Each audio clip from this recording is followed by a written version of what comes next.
ఏంటయ్య గారు bullet fiat ambassador అదేదో రెక్కల కారు ఇన్ని కార్లు పెట్టుకొని ఇంకా గుర్ర బండ్లో వెళ్ళటం ఏంటండే వెళ్ళేది పక్కూరు పంచాయతీ పైగా బొబ్బిల వంశం మాది అవునవును హుందాగా గుర్ర బండ్లో వెళ్ళాలి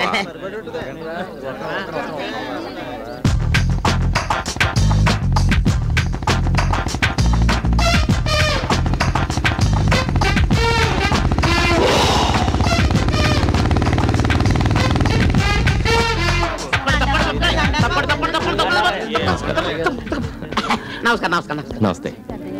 ఏంటి ఏంటి అందరూ అలా చూస్తున్నారు? మా నాన్నగారు రాలేదనా? మా నాన్నగారికి నడుము నొప్పి. కరెక్ట్, అందుకే పంచాయతీకి నన్ను పంపించారు. ఏ నేను రాకూడదా? బయలేటవర్సిన బాబు గారు, బొబ్బిలి వంశ వారసులు మీరు. రేపో మాపో తమరు తీర్పు చెప్పాల్సినదే. రండి కూర్చోండి. అందులోనా? అందులో 30 ఏళ్ళ నుంచి కూర్చునే మా నాన్నగారికి నడుము నొప్పి వచ్చింది. అందుకోసం నేను అందులో కూర్చోను, కావాలంటే ఇక్కడ కూర్చుంటాను. ఇక్కడెక్కడో సిరిసిరిమ ఉన్నట్టుంది, నేను చూస్తే బాగోదు, నువ్వు చూడు. కింద చూడరా.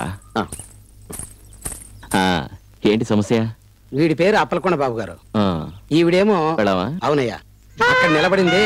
ఆవిడేమో సెటప్. తమకెట్ట తెలిసింది బాబు? చూస్తే తెలియడంలా.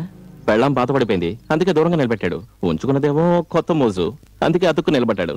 అంతేగా? అవునయ్యా. దీనికో పంచాయతీ, దీనికో తీర్పు. భలేవారండి. ఇదంతా 5 నిమిషాల్లో తేల్చేస్తాను. నువ్వు చెప్పమ్మా. ఆ దరిద్రపుండ నా మొగుడిని వల్ల వేసుకుంది బాబు. దాని దగ్గర ఏం చూశాడో నాకు ఈ పసుపు తాడు మిగిల్చి నా నగలన్నీ దానికి దోచిపెట్టాడు బాబు. అవి పోతే పోయాయి, కనీసం నా మొగుడినైనా నాకు ఇప్పించండి బాబు, మీకు పుణ్యం ఉంటుంది. అయ్యో వద్దమ్మా, అంతకంటే మంచి ఐడియా చెప్తాను. చూడు, ఆడ మగ అంతా ఒకటే. ఎప్పుడు వాడిని నువ్వు వదిలేసి వెళ్ళిపోయాడో, నువ్వు కూడా వాడిని వదిలేయి. ఈ చెత్త పట్లన్నీ తీసి పారేసి హాయిగా దానిలా డ్రెస్ వేసుకో, సూపర్ గా ఉంటావు. అప్పుడు నువ్వు ఎవరిని ఉంచుకోవచ్చుగా. ఇందులో తప్పేం లేదు. నువ్వు అను. కత్తి లాంటి కుర్రాడు, కారు, తోట, బంగ్లా అన్ని ఏర్పాటు చేస్తాను. ఏం చూస్తున్నావు? కుర్రాడు ఎవరైనా? నేనే.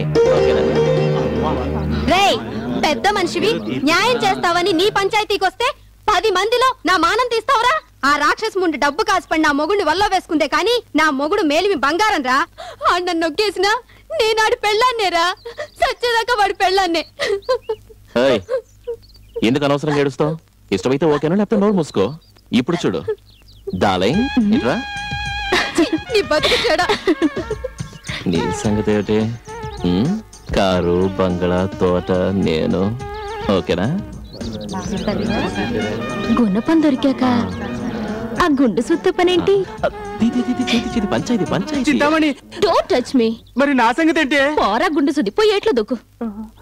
పద డార్లింగ్. తొందరపడకు డార్లింగ్, తొందరపడకు. అలా నించో. అన్నా ఇట్రా అన్నా, ఇటు రా అన్నా. రారా. ఇప్పుడైనా అర్థమైందిరా కట్టుకున్న దానికి ఉంచుకున్న దానికి తేడా ఏమిటని. నువ్వు చచ్చినా కూడా నీ శవం మీద పడి ఏడ్చేదరా పెళ్ళావు. నువ్వు బతికుంటే కానీ ఎవరి దగ్గర ఎక్కువ డబ్బుంటే వాడి వెంట వెళ్లేదేరా. అది చచ్చే వరకు వెనక నిలిచేది, వచ్చే తరానికి వంశాన్ని కాపాడేది పెళ్ళామేరా.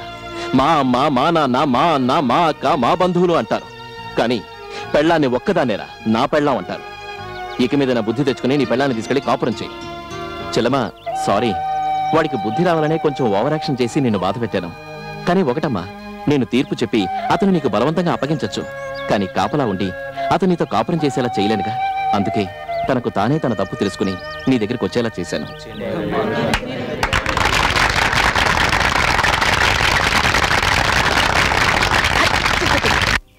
ఓరి నత్తి వేధవ, ఇంకా ఎన్నిసార్లు బండి ఆపుతావురా? గుర్రానికి నీళ్లు పెట్టాలన్నావు, చెరువు దగ్గర ఆపావు. దానా పెట్టాలన్నావు, ఇక్కడ ఆపావు. అసలు ఈ లెక్కన మనం పంచాయతీలో తీర్పు చెప్పడానికి వెళ్ళగలమా అని. అనుకున్న టైం ప్రకారం వెళ్ళకపోతే మనం చెప్పేది వాళ్ళు ఏమో నమ్ముతారా? రేయ్, నీ మూలంగా ఈ బొబ్బిల వంశం పరువు ప్రతిష్ట అన్ని నాశనం అయిపోయారా?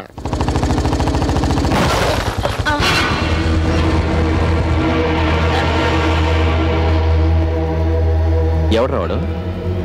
మా అన్న. అన్న, నమస్తే నమస్తే నమస్తే అన్న. ఏం చెల్లమ్మా, మన తీర్పు గురించి అన్నతో చెప్పావా? చెప్పడం కాదురా, నా చెల్లెల రూట్కి ఎవడైనా అడ్డొచ్చాడు. ఓ, మీరు ఆ రూట్లో వస్తున్నారా?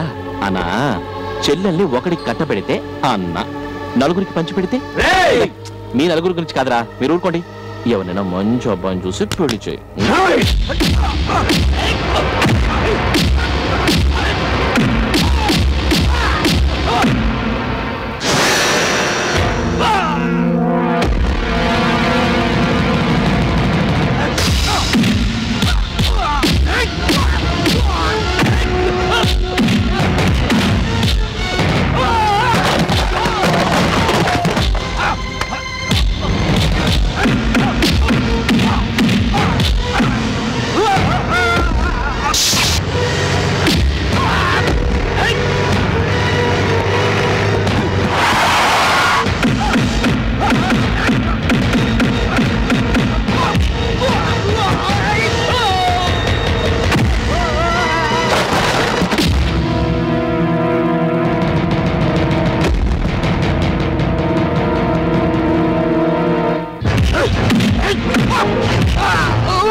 తీసుకెళ్ళి చెల్లెలకి పెళ్లి చేయి. అలాగేనయ్యా. నా పేరు మాధవరాయుడు, మాది పక్కూరు భవానీపురం అండి. అంటే మీ ఊరు పంచాయతీకి ఏమైనా రావాలా? లేదు మీ హై స్కూల్ జెండా ప్రతిష్టాపనకు రావాలా? లేదు మీ అన్నదమ్ముల మధ్య తీర్పు చెప్పడానికి రావాలా? అది కాదు సార్, నా చెల్లెలు. మీ చెల్లికి ఏమైనా చెవులు కుట్టాలా? అది కాదయ్యా, నా చెల్లెల్ని చాలా గారాభంగా పెంచుకున్నాను. దానికి తండ్రి అయినా అన్ననైనా అన్నీ నేనే. అది చిన్నప్పటి నుంచి ఏదడిగినా ఇచ్చాను. కానీ ఇప్పుడు అడిగింది మాత్రం ఇవ్వలేకపోతున్నావు. ఇంతకీ ఏమడిగింది? చెట్టు చిటారు కొమ్మనున్న కాయ కావాలని అడిగితే ఎలాగోలా తెచ్చివ్వగలను. కానీ ఆకాశంలో ఉన్న చంద్రుణ్ణే కావాలంటే నేను ఎలా తెచ్చివ్వగలను బాబు గారు? నీకన్నా బుద్ధి జ్ఞానం ఉందటే. వయసులో ఉన్న నువ్వే చంద్రుడిని తీసుకోలేకపోతే వయసు మళ్ళీ నేనేం తీసుకురాగలయ్యా చంద్రుడిని? ఇంతకీ ఏమడిగింది? పెళ్లి కొడుకుని మంచి సంబంధం చూసి పెళ్లి చేశాయి. కుదరదయ్యా. తను అనుకున్న పెళ్లి కొడుకు ఆకాశంలో చంద్రుడంటయ్యా. ఆయన్ని చూసిన దగ్గర నుంచి అందగాడంటే ఇతనే, ఆయన తీర్పు చెబుతుంటే విని నీతిమంతుడంటే ఇతనే, ఆయన నలుగురు రౌడీలను చితకబాదటం చూసి వీరుడంటే ఇతనే. నేను పెళ్ళంటూ చేసుకుంటే ఆయన్నే చేసుకుంటాను, లేకపోతే జీవితాంతం కన్నెగానే మిగిలిపోతానని మంకు పట్టు పట్టిందయ్యా. అంటే నీ చెల్లెలు ప్రేమలో పడిందన్నమాట. మరి అమ్మాయి అబ్బాయిని చూసింది, మరి అబ్బాయి అమ్మాయిని చూశాడా? చిక్కంతా అక్కడే వచ్చిందయ్యా. అబ్బాయి అమ్మాయిని చూడలేదంట. అబ్బాయి అమ్మాయిని చూడలేదంటావు, మరి నీ చెల్లెలు మొండికేసి కూర్చునే లాభం ఏమిటి? చూడు, వాళ్ళిద్దరు ఎక్కడో తప్పకుండా కలిసి ఉంటారు, డ్యూయట్ కూడా పాడుంటారు. నువ్వు నీ చెల్లెల దగ్గరికి వెళ్ళి మెల్లిగా బుజ్జగించి అడుగు, విషయాలన్నీ చెప్తుంది. ఏమంటారు నాన్న? తీర్పు చెప్పేది నువ్వేనా? వీడు చెప్పింది కరెక్ట్ అయ్యా. ముందు అబ్బాయి ఎవరో తెలుసుకో, 4 వయసు దారిలోకి వస్తా. అంత పనొద్దయ్యా. నీకు తెలియదయ్యా. నువ్వు చెప్పిన లక్షణాలన్నీ చూస్తుంటే ఆ కుర్రాడు బాగా డబ్బు గల కుర్రాడై ఉంటాడు. కళ్ళబొల్లి మాటలు చెప్పి నీ చెల్లెల్ని మోసం చేసినా చేస్తాడు. ఆ తర్వాత నువ్వు బాధపడే లాభం లేదు. ముందు ఆ కుర్రాడు ఎవరో తెలుసుకో. ఆ కుర్రోడు చాలా గొప్పోడండి. ఈ కాలం కుర్రాళ్ళని నమ్మకు, అది డబ్బున వాళ్ళని అస్సలు నమ్మకు. అందరూ నాలా బంగారంలో ఉంటారా ఏంటి? కావాలంటే వాడు ఎవడో చెప్పు, 4 పీకులు పీకుతాను. ఆ కుర్రోడు బంగారం లాంటి బంగారం అంటావు అంటే ఏమిటి? ఇప్పుడు నన్ను సంబంధం చూడమంటావా? అంత గొప్ప కుర్రోడితో సంబంధం కల్లో కూడా ఊహించలేనండి. అతని అంతస్తు వేరు, మా అంతస్తు వేరు. అయ్యారు తమరోసారి మా ఇంటికి వచ్చి మా చెల్లెలతో ఈ పెళ్లి జరగదమ్మా, మీ అంతస్తు వేరు వాళ్ళ అంతస్తు వేరు అని దానికి బుద్ధి చెప్పాలి బాబు. చెప్తాను కానీ ఆ అబ్బాయి ఎవరు? వాడికి నేను వెళ్ళి బుద్ధి చెప్తాను. మీరా? నేను చెప్తే వాడు వెంట చెప్పవయ్యా. అది ఆ కుర్రోడెవరో చెప్తే మీరు కొడతారయ్యా. చెప్పకపోతే నే కొడతా. అది మీరు కొట్టినంటే నేను చెప్తానయ్యా. ఆ కొట్టలో చెప్పు. ఎందుకని మంచి ఆ కుర్రాడు అది చెప్పవయ్యా. అది కుర్రాడు ఎవరో చెప్పవయ్యా. అది చెప్పవయ్యా. అది చిన్నబాబు గారు. నాన్న నాకే గొడవ తెలియదు నాన్న. నేనపయ్యా, నేను చూశాను. నేను ఈయన్ని చూడలేదు, ఈ చెల్లెల్ని చూడలేదు. అసలు లేదు నాకే పాపం తెలియదు నాన్న. అయ్యగారు నన్ను కొట్టనన్నారు. నేను నిన్ను కొట్టను. ఏమి లక్షణాలు అన్నావు? మన్మధుడు, అందగాడు, బుద్ధిమంతుడు, వీరుడు, సూర్యుడు అన్నావు. వాటిలో ఒక్క లక్షణమైన వీళ్ళు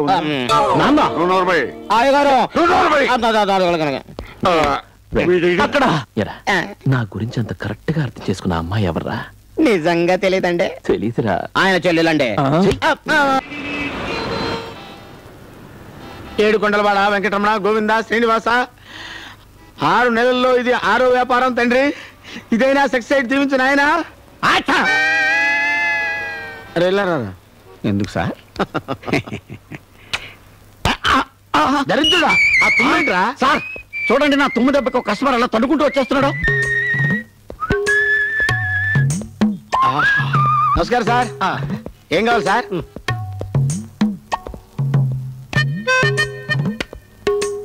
ఏం కావాలి సార్? ఏం కావాలి బాబు? నా పేరు బాబు కాదు, మోహన్ బాబు. ఓహో, 2 టూత్ పేస్టులు కొంటే పళ్ళు మేమే ఫ్రీగా తోముతాం. ఓహో, షాంపూలు కావాలా? 4 షాంపూలు కొంటే మేమే దగ్గర స్నానం చేయిస్తాం. ఎక్కడ దొరికాడు బాబు? సార్ మా షాపులో అన్ని దొరుకుతాయి సార్. అందుకే వచ్చాను. ఏం కావాలో చెప్పండి సార్. ఏం కావాలని దొరుకుతున్నా సార్? ప్రామిస్. మా అమ్మ కావాలి సార్. అమ్మా? అవును సార్, మా అమ్మ తప్పే 2 రోజులు అయింది సార్. అప్పుడైతే నువ్వు వెళ్ళాల్సింది పోలీస్ స్టేషన్ కి, సూపర్ మార్కెట్ కాదు. తెలుసు సార్, మా అమ్మ సూపర్ ఉంటది, అందుకే సూపర్ మార్కెట్ కి వచ్చాను. అరే వాళ్ళ అమ్మతో కనెక్షన్ సార్, మీరు తర్వాత మాట్లాడుకోవచ్చు సార్. మా అమ్మ నన్ను 9 మాసాలు గర్భసంచిలో మోసింది సార్. ప్రతి అమ్మ 9 నెలలు గర్భసంచిలోనే మోసి పెంచుతుంది బాబు, గోరి సంచిలో మోసి పెంచదు. ఊరుకోండి సార్. సార్ ఈ ఫోటో చూడండి సార్, మా అమ్మ సార్. జయలలిత కదా అండి? జయలలిత? ఇప్పుడు జయలలితయా? మీ అమ్మాయి ఎలా అవుద్ది? మా అమ్మాయి సార్. అబ్బే ఇప్పుడు పెళ్లి కూడా కాలేదయ్యా. సార్ పెళ్ళైతే పిల్లలు పుడతారా? ఇవన్నీ మా పర్సనల్ మ్యాటర్స్. మీరు చూసారా? ఇప్పుడు మెడ్రాస్ లో ఉంటుంది కదా బాబు. Don't talk. నేను మెడ్రాస్ లోనే పుట్టాను. ఇప్పుడు మీకు తెలిస్తే చెప్పండి అంతే. బాబు మీ అమ్మ అడ్రస్ తెలిస్తే నీకు ఫోన్ చేసి చెప్తాం. మా షాప్ వదిలిపెట్టి వెళ్ళినా నీకు దండం పెడతాం. ఈ ఫోటో చూడండి. ఈడెవడండి బాబు? ఈడు పెద్ద మెంటల్ కేసులో ఉన్నాడురా. No doubt.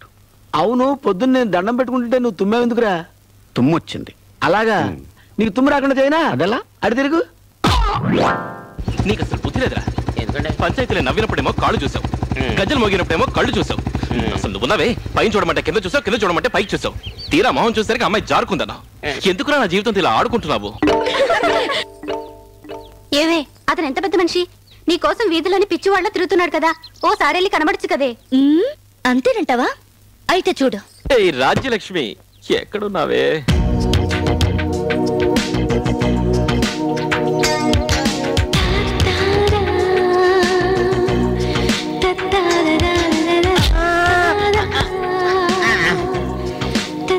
ఎక్కడ చూస్తున్నావురా? కాళ్ళు కాళ్ళు చూడు. అవే కాళ్ళు. అవే కళ్ళ? అయితే కళ్ళు చూడు, కళ్ళు కళ్ళ చూడు, లోపలికి వెళ్ళి చూడరా. అవే కళ్ళు. అవే కళ్ళ? ఆ అమ్మాయి ఇదే అమ్మాయా? అవునండి. నువ్వు వెనకెళ్ళావు. ఏంటనే? వెనకెళ్ళరా. అనుకున్నాను, గుర్తేసింది. ఇదిగో అమ్మాయి, చెట్టంత మనిషి ఎదురుగా ఉంటే కళ్ళు కనపట్లేదా? కనపడవు బాబు, కళ్ళు లేని కబోదిని. కళ్ళు కనిపించవా? అయ్యయ్యో, ఇంత అందమైన అమ్మాయికి ఆ భగవంతుడు కళ్ళు లేకుండా చేశాడే. నీకెన్ని కష్టాలు వచ్చాయి తల్లో. మీ గొంతులో జమీందారి దర్ప వినిపిస్తుంది. జమీందారులా అండి? మా తాతండే, మా ముక్క. క్షమించండి, తెలియకుండా మీ దారికి అడ్డొచ్చాము, మేము వెళ్ళొస్తాం. మీ మనవరాలు వయసుదాన్ని నేను మిమ్మల్ని క్షమించడం ఏంటి తాతగారు? నేను తాతనా? అవునండి, నా కళ్ళు కనపడకపోయినా స్పర్శతో ఆనవాళ్ళు ఇట్టే పట్టేస్తానండి. ఇప్పుడు మీరు ఎట్టుంటారో చెప్పమంటారా? చెప్పండి చెప్పండి చూద్దాం. పట్టుదల, బుర్ర మీసాలు, బోసినోరు, బాణపట్ట. ఇంకా చెప్పండి ఇంకా చెప్పండి. వచ్చిన పని ఏమిటో చూడు. ఇదిగో అమ్మాయి, ఈ ఊళ్ళో రాజ్యలక్ష్మి ఒక అమ్మాయి ఉంటది. ఆ అమ్మాయి ఎక్కడ ఉంటుందో తెలుసా నీకు? నన్నే అడుగుతున్నారా? చాలా బాగా తెలుసు. ఆ అమ్మాయి గురించి మీకు ఏమైనా తెలుసా? పుట్టిదాన్ని నాకేం తెలుస్తుందండి? అదే కదా మిమ్మల్ని పోయి అడిగాను చూడు. అమ్మాయి గురించి చెప్పానండి. అమ్మాయి గురించి చెప్పనండి. చెప్పండి చెప్పండి చెప్పండి. ఆ అమ్మాయికి లోటు లేదండి. కాసిత నలుపు. నలుపా? నలుపు అంటే కారు నలుపు కాదండి, కాటుక నలుపు. అయ్య బాబాయ్, కాటికి నలిపే అయినా పర్లేదు, సరిపెట్టుకుంటా సరిపెట్టుకుంటా సరిపెట్టుకుంటా. నువ్వే సరిపెట్టుకోండి. కానీ అమ్మాయి చాలా అదృష్టవంతురాలండి. ఆ అమ్మాయి గొంతు చాలా తీగా ఉంటుందండి. నోరు తెరిస్తేనే కాస్త ఇబ్బంది. అది కొన్నాళ్ళు అయితే అలవాటు అయిపోతుందండి. అలవాటు అయిపోతుందా? అదేనండి, కాస్త అంటే నెత్తి. కానీ పర్లేదండి, అమ్మాయి అదృష్టవంతురాలని పిల్ల. డాన్స్ చేస్తుందండి, బాలే డాన్స్ అండి. మన్నాంటూ డాన్స్ చేస్తే ఏంటండి గొప్ప? ఆ అమ్మాయి ఒంటికాలతో చేస్తుందండి, అది గొప్ప. ఒంటికాలా? పాపమండి, చిన్నప్పుడే పోలియో సోకి ఆ అమ్మాయికి ఒక కాలు అవుట్ అయిపోయిందండి. కాలు కూడా అవుటా? కానీ అదృష్టవంతురాలని పిల్ల. అవును, మీ ఇంట్లో గుమ్మాలు ఎత్తుగా ఉన్నాయండి? ఏ తాలు తగులుతుంది కదండి. ఆ అమ్మాయి 6.5 అడుగుల పొడుగు. అయ్య బాబాయ్ బాబాయ్, మీరంత అదృష్టవంతులండి. అయ్యిల్చుకోవాల్సిన పనే లేదు, ఆడమిదా బచ్చిన ఉంటది. అవునండి, అదృష్టవంతురాలని పిల్లండి. మరి ఇంకా ఇంకేంటండి? టోటల్ గా అమ్మాయికి పిచ్చి అంటారు, అంతేగా? బాబాయ్ మీకెలా తెలుసండి? అదొక్కటేగా మిగిలింది. కానీ అదృష్టవంతురాలని పిల్లండి. ఇంకా అమ్మాయి కళ్ళకొస్తే మిగతా అన్ని మేము ప్రత్యక్షంగా వెళ్ళి చూస్తేనే గానీ మాకు తృప్తి ఉండదు. చెప్పండి చెప్పండి. ఇంకా ప్రత్యక్షంగా చూడాలా? మరి మీకేం తెలియదు, ఊరుకోండి. చెప్పండి చెప్పండి. మరండి, ఇటు నుంచి స్ట్రైట్ వెళ్ళి లెఫ్ట్ కొస్తే అక్కడ లారీ ఉంటదండి. ఏంటంటే శబ్దం? లారీ పంచర్ అయింది. నా మాట అబ్బాయి గారు. అయ్యో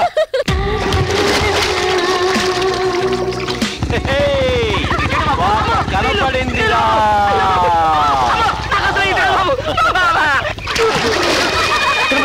ఆ పిల్ల గుడ్డిది కాదు. అయ్యో, మన మనిషి ఇక్కడికి ఎందుకు వచ్చాడు? ఏంటి ఐస్ అనుకున్నావా? కాదు, నేనే. ఏయ్, ఏమే నా సోప్ ఎక్కడ పెట్టారు? ఎంతసేపు సోప్ అడిగేది? సోపు కావాలా? ఇగో. ఎవరు మీరు? నేనే. ఓ మీరా? మీరెందుకు ఇక్కడికి వచ్చారు? ఎందుకు వచ్చానో తెలుసా? ఎందుకు? నేను రాజలక్ష్మి కనిపెట్టేశాను. కనిపెట్టేశారా? అవును, ఆ అమ్మాయి ఎలాగున్నా పర్వాలేదు, నేను ఆ అమ్మాయినే పెళ్లి చేసుకోవాలనుకుంటున్నాను. ఆ అమ్మాయి ఎక్కడుందో తెలుసా? ఇక్కడే ఉంది. ఇక్కడుందా? ఎవరు? నీకు తెలియదు, నువ్వు కళ్ళు లేని కపోదివి కదా, నేను చూపిస్తా. ఆ అమ్మాయి నల్లగా ఉన్నా ఎంత అందంగా ఉంది. ఆ అమ్మాయే నా ప్రాణం, ఆ అమ్మాయే నా లవ్వు. నల్లగా ఉన్నా నువ్వే నా రాజ్యలక్ష్మి. ఈ అమ్మాయే నాకు ఏం కాదు, నేనే రాజ్యలక్ష్మిని. నాకెప్పుడో తెలుసు. సెట్ అయిపోయింది.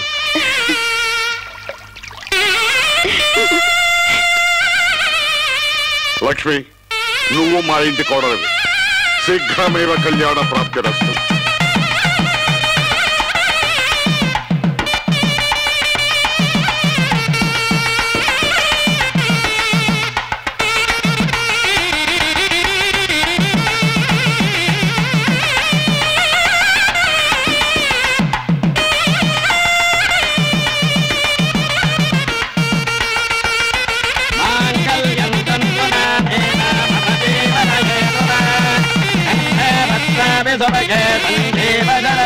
Bye.